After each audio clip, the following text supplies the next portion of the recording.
Welcome to the Afrocentric Woman, where our mission is to inspire Black women to heal core wounds and embrace a luxurious and abundant lifestyle.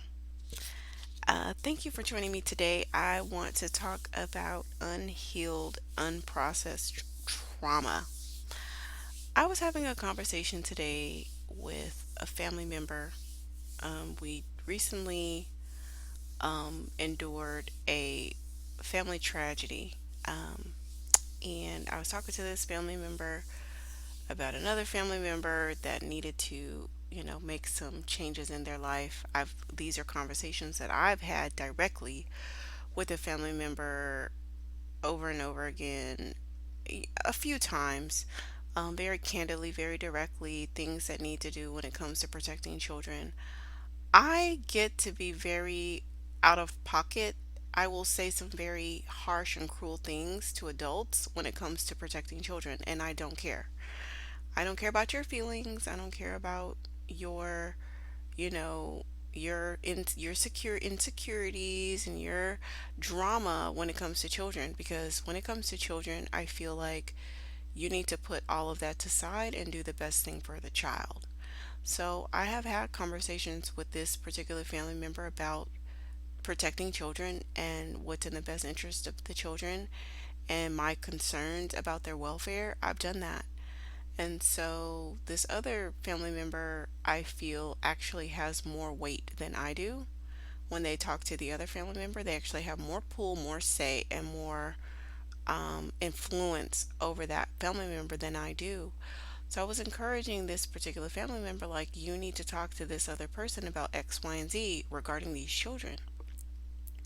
And this family member tells me, well, I'm not going to say what this family member needs to do about these children because I don't want anybody slinging in my face what I did wrong and what I should have done. And I thought to myself, wow, wow, wow. So basically, we're in a situation whereby you don't want to deal with your stuff. You don't want to deal with your shit. You don't want to deal with your mess. You don't want to deal with your ugliness. You don't want to deal with the bad decisions that you've made. And you don't want to sit in them. You don't want to hear them again. You want to pretend like they didn't happen when they did. That's unfortunate because your stagnation and your blockage is preventing you from showing up in the world fully. And it's preventing you from having a conversation that you need to have with this particular person that you have influence over. And I thought, wow, that's so unfortunate. Now, I know this person's very stagnated and very limited and largely emotionally unavailable and largely emotionally dysfunctional. I know this to be true.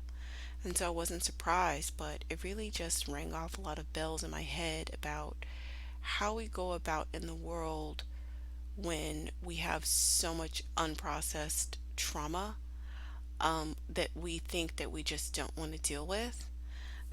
There's another related incident that happened earlier in the week, which was speaking with a therapist, or was it maybe the week before last, but nonetheless within the last 2 weeks, speaking with a therapist who deals specifically with trauma and kind of going over, past experiences in therapy settings, group therapy, individual therapy, and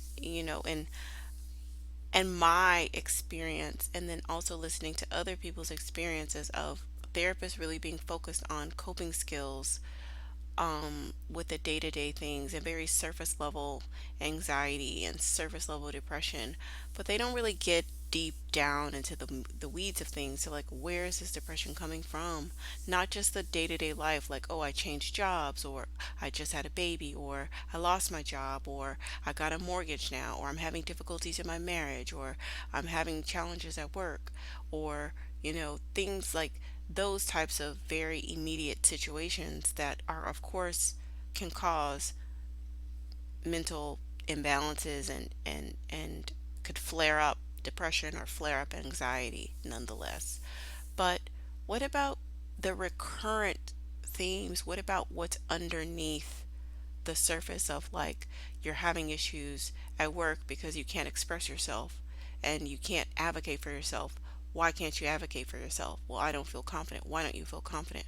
Well, I was always told that I don't speak well, and that I don't, well, who said that? Oh, well, it was my mother. Well, what kind of relationship did you have with her? You see the why, so you can get down to the root of really what's going on. And a lot of therapists don't want to be bothered with that. So instead of going down, down, down, down, down, following the tree of the origin of a lot of this stuff, they just want to deal with, okay, let's just get through what's going on at work. Let's just get you to a point where you could speak. Let's just get through this one negotiation. Let's just get you through you going and get your promotion. Let's just get you through getting this project done.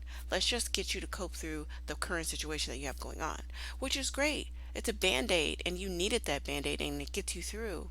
But that doesn't necessarily undo the underlying situations that you're going through. And so, in speaking with this particular therapist, she was like, yes, a lot of therapists don't touch on a lot of trauma because they haven't processed their own trauma, and they don't want to be triggered, during the session, or they don't have the skills, and they're not going to refer you to someone who can really help you because they want to keep the business for themselves. So, it can affect everybody if you don't uh, deal with your trauma.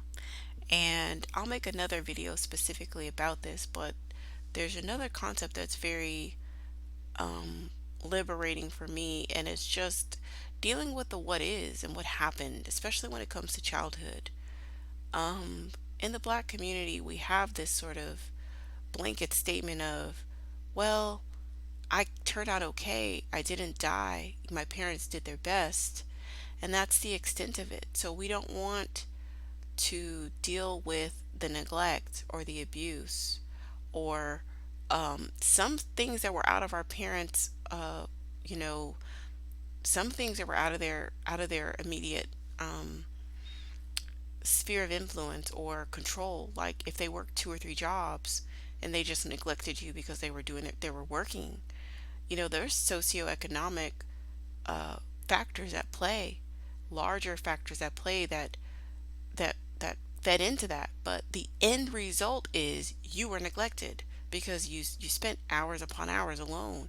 You took yourself to school, you got on the school bus, you went to school, you came home, you let yourself in the house, you made yourself something to eat, you did your own homework, you kept your own self company, and you went to sleep, and you didn't even see your parents. So, were they out there working for you? Yes, absolutely. Were you also neglected? Yes, you were. Absolutely. So, neither one cancels out the other, and it doesn't necessarily vilify your parents. They're not the villains, they're not evil. You don't always have to make somebody wrong or bad to just deal with what is. Like, I didn't get what I needed. Doesn't mean your parents are villains or evil or any of that. It just means that you didn't get what you needed from a developmental standpoint.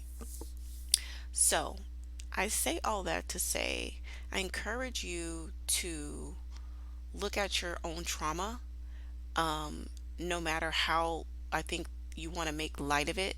Sometimes I think we laugh to keep from crying.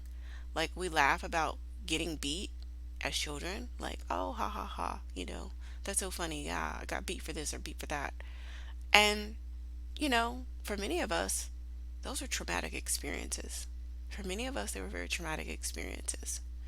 You know, Having to come of age um, in adolescence and teenage years, and not being equipped with the information that you needed as far as sexual health, negotiating relationships, knowing your worth, entering, knowing about sex, and just being really just thrown out to the wolves, like, no information at all. For many of us, that was traumatic. So I encourage you to look at those types of things and understand that um, no matter how, quote, okay you may be feeling, there may be underlying traumas that you can take stock of in your own life.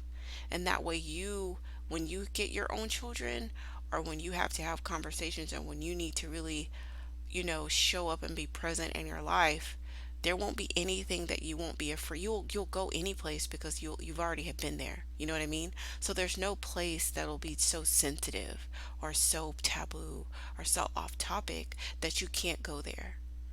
Um, there's been traumas that I started dealing with when I was 21, and the first time I talked about it. It was over 10 years before I talked about it. And I remember just breaking down, like being really hysterical about it.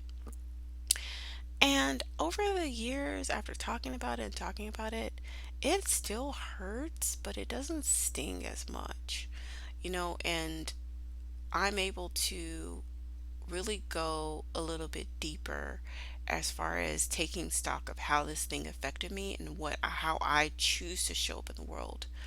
And as a mother, it really helps me show up really fully for my children because I'm not afraid to get dirty.